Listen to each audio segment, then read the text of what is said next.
why I ended up leaving my previous job.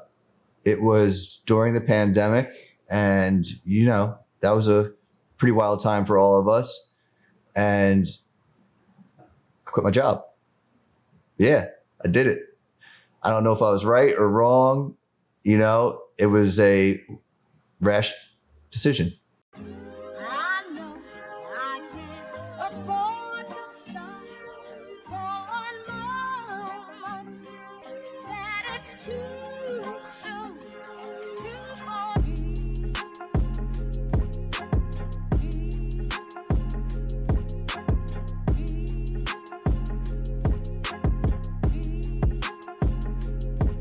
My name is Lou Ferry.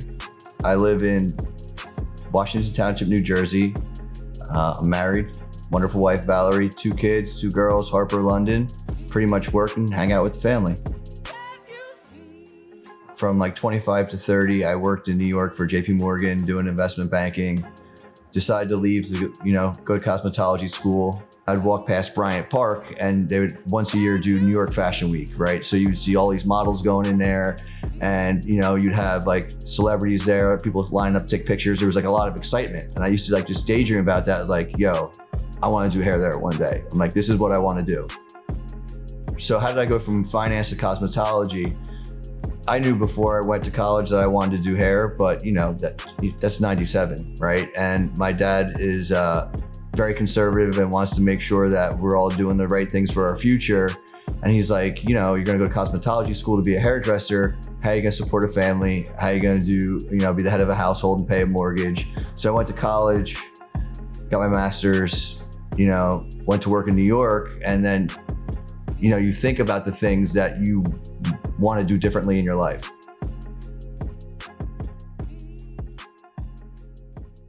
Before the barbershops opened, I worked 12 years at Raziri. I worked as a teacher, so I would help in the school. I would teach there, do some coaching and managing there. I would work with the assistants on their training.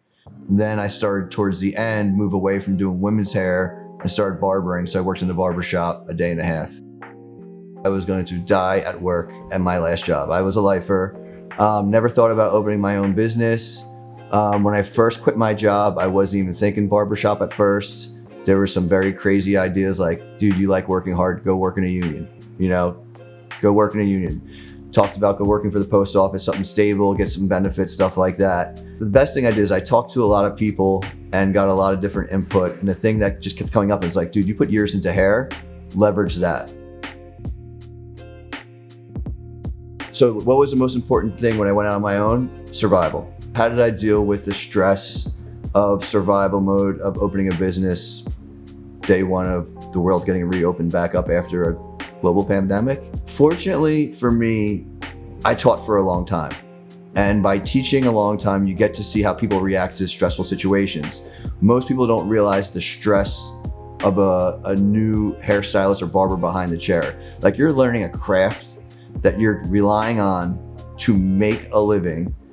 You hear a lot about from a lot of different experts. To be a master at anything, you need to put 10,000 hours in. But you need to start working way before those 10,000 hours. And you're getting ready to do something that everybody's going to see and judge, and your livelihood relies on that. You have to try and control which way that emotion goes. Does it go towards anxiety or does it go towards motivation? Right? So now I've preached this to 12 years to people that I've been mentoring. I'm in that situation. So I have to remember that. I tend to go more towards motivation because either way, you're in this situation.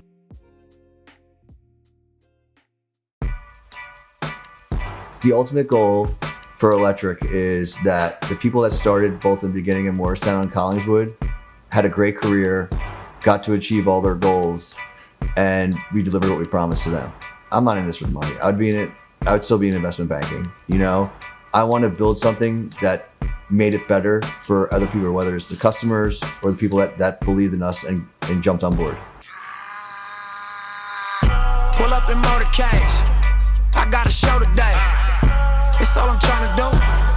Hustle and motivate. Choppers a throwaway. Hustle the overweight. That's why they follow me, They think I know the way. Cause I took control of things. Ballin' the solo way. And if you pattern my trend, I make you my protege. Slossing that soldier race. Niggas don't know them days. Take you in back of the buildings. Make you expose your rage. Take you across the tracks. Make you explode the face. Now you official now. But you gotta